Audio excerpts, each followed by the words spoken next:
माघ मास महात्म्य अध्याय 13। विकुंडल कहने लगा कि तुम्हारे वचनों से मेरा चित्त अति प्रसन्न हुआ है, क्योंकि सज्जनों के वचन सदैव गंगा जल के सदृश पापों का नाश करने वाले होते हैं। उपकार करना तथा मीठा बोलना सज्जनों का स्वभाव ही होता है। जैसे अमृत मंडल चंद्रमा को भी ठंडा कर देता है, अब कृपा करके ये भी बतलाइए कि किस प्रकार मेरे भाई को नरक से मैं उद्धार कर सकता हूँ। तब दूत कुछ देर ज्ञान दृष्टि से विचार कर मित्रता रूपी रस्से से बंधा हुआ बोला कि हे वैश्य, यदि तुम अपने भाई के लिए स्वर्ग की कामना करते हो तो जल्दी ही अपने 8 जन्म के पुण्य फल को उसके निमित्त अर्पण कर दो। तब विकुंडल ने कहा, हे दूत, वह पुण्य क्या है और मैंने कौन से जन्म में और कैसे किया, सो सब बतलाओ, फिर मैं अपना पुण्य अपने भाई को दे दूंगा। दूत कहने लगे, हे वैश्य, सुनो, मैं तुम्हारे पुण्य की कथा कहता हूँ। पूर्व समय में मधुबन में शाल्की नाम के ऋषि थे। वे बड़े तपस्वी, ब्रह्मा के समान तेज वाले, नवग्रह की तरह ही उनकी पत्नी के 9 पुत्र थे, जिनमें ध्रुव, शशि, बुध, तार और ज्योतिमान ने गृहस्थाश्रम धारण किया। निर्मोह, जितमाय, ध्याननिष्ठ और गुणातग, इन चारों ने संन्यास ग्रहण कर किया और ये वन में रहने लगे।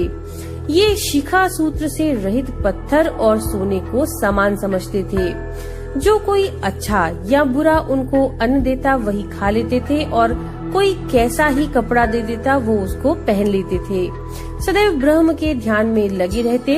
इन चारों ने व्रतशील, निद्रा और आहार सबको जीत लिया। बस चर अचर को विष्णु रूप समझते हुए मौन धारण करके संसार में विचरते थे। ये चारों महात्मा तुम्हारे घर आए। जब तुमने मध्याह्न के समय भूखे प्यासे इनको आंगन में देखा तो तुमने गदगद कंठ से आंखों में आंसू भरकर इनको नमस्कार करके इनका बड़ा आदर सत्कार किया। इनके चरणों को धोकर बड़े प्रेम से तुम इनसे कहने लगे कि आज मेरे अहोभाग्य हैं, आज मेरा जन्म सफल हुआ, मुझ पर भगवान प्रसन्न हुए, मैं सनाथ हुआ। मेरे माता पिता, पत्नी, पुत्र, गौ आदि सभी धन्य हैं, जो आज मैंने हरि के सदृश आपके दर्शन किए। सो हे वैश्य, इस प्रकार तुमने श्रद्धा से उनका पूजन किया और चरण धोकर जल को मस्तक से लगाया। फिर विधि पूर्वक इनका पूजन करके तुमने सन्यासियों को भोजन कराया।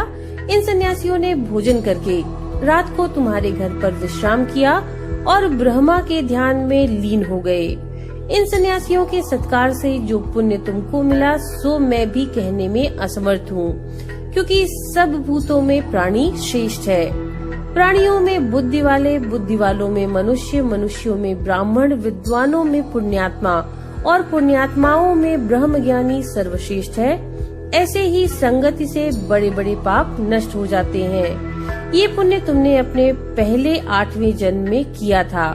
सो यदि तुम अपने भाई को नरक से मुक्त कराना चाहते हो तो ये पुण्य उसे दे दो। सो दूत के ऐसे वाक्य सुनकर उसने प्रसन्न चित्त से अपना पुण्य अपने भाई कुंडल को दे दिया और वह नरक से मुक्त हो गया और दोनों भाई देवताओं से पूजित किए गए। तब दूत अपने स्थान को चला गया।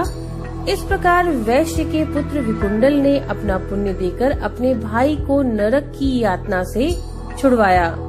सो हे राजन, जो कोई इस इतिहास को पढ़ता या सुनता है वह 1000 गोदान का फल प्राप्त करता है।